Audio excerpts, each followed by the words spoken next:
السلام علیکم ورحمۃ اللہ وبرکاتہ۔ کیسے ہیں آپ سب؟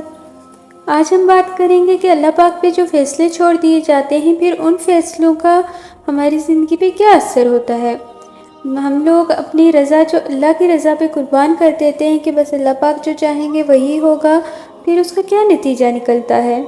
ہم سب کی زندگی میں ایک ٹائم ایسا آتا ہے نا کہ ہم لوگ جب ہمیں کوئی چیز بہت زیادہ جس کی طلب ہونے لگتی ہے، پھر وہ چیز ہم اللہ پاک سے مانگنے لگ جاتے ہیں۔ ہم اس کے لیے دن رات روتے ہیں، تہجد پڑھتے ہیں، تہجد میں رو رو کے مانگتے ہیں، لیکن وہ چیز ہمیں نہیں مل رہی ہوتی، اور ہمیں اس چیز کی اتنی زیادہ طلب لگ چکی ہوتی ہے کہ ہم کہہ رہے ہوتے ہیں کہ کسی بھی طرح یہ چیز ہمیں چاہیے ہی چاہیے۔ ہم لوگ ضد لگا کے بیٹھ جاتے ہیں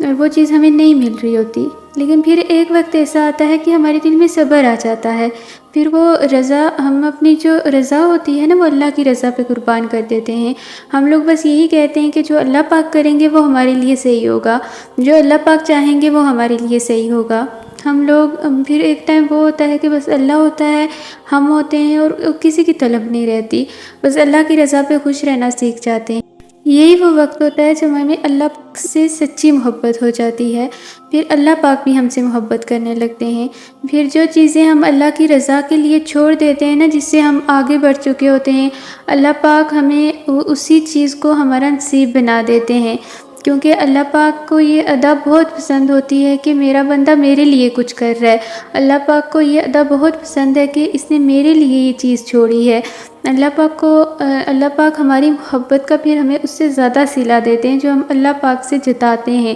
ہم لوگ اللہ کے لیے اگر کچھ چھوڑتے ہیں تو اللہ پاک اسے بہترین بنا کے ہمارے حصے میں لکھ دیتے ہیں۔ شخص جو ہوتا ہے وہ بہت فرمانبردار ہوتا ہے اور دوسرا نافرمان، دونوں مچھلی کا شکار کرنے جاتے ہیں۔ ایک اپنے بتوں کا نام لیتا ہے اور جال پھینکتا ہے، اور جو دوسرا ہوتا ہے اس کے اللہ کا نام لیتا ہے اور جال پھینکتا ہے۔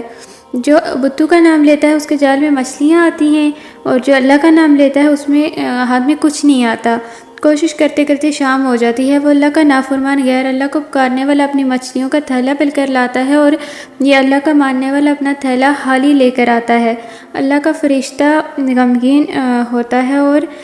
غرض کرتا ہے کہ اے اللہ، وہ تیرا نام لینے والا خالی ہاتھ آ رہا ہے اور تیرے دشمنوں کا نام لینے والا مچھلیوں سے بھرا ہوا تھیلا لا رہا ہے۔ اس بات پر اللہ رب العزت فرشتے کو ان دونوں کا آخرت میں ٹھکانہ دکھاتے ہوئے کہتے ہیں کہ دیکھ، جو مچھلیاں بل کر لا رہا ہے اس کا ٹھکانہ جہنم ہے، مچھلیاں اس کے کس کام کی، اور جو خالی ہاتھ آ رہا ہے دیکھ اس کا ٹھکانہ جنت ہے اور اس کا کوئی بدل نہیں ہے۔ جیسے ہم کہتے ہیں کہ وہ اتنا نافرمان ہے لیکن پھر بھی مزے کر رہا ہے، یہ اتنے فرمانبردار ہیں پھر بھی تکلیفوں میں مبتلا ہیں، تو اللہ تعالیٰ اسی کو تکلیفوں میں مبتلا کرتے ہیں جس کو وہ پسند کرتے ہیں، جس کو وہ آگے بہت زیادہ کچھ دینا چاہتے ہیں، اور اگر ہم اس کی رضا پہ راضی رہیں تو اللہ پاک پھر ہمیں اتنا دیتے ہیں کہ یہ دنیا تو ایک عارضی زندگی ہے نا، تو اللہ حقیقی دنیا میں ہمارا نام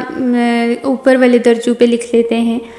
اے ابن آدم، ایک میری چاہت ہے ایک تیری چاہت ہے، ہوگا وہی جو میری چاہت ہے، بس اگر تو سپرد کر دے گا اپنے آپ کو اس کے جو میری چاہت ہے تو وہ بھی تجھے ملے گا جو تیری چاہت ہے۔ اگر تو نے مخالفت کی اس کی جو میری چاہت ہے تو میں تھکا دوں گا اس میں جو تیری چاہت ہے، بس ہوگا وہی جو میری چاہت ہے۔ اللہ کی رضا پہ ہمیشہ اپنے دل کو مطمئن رکھیں، کیونکہ جو اللہ کی رضا پہ خوش رہنا سیکھ جاتے ہیں وہ ہمیشہ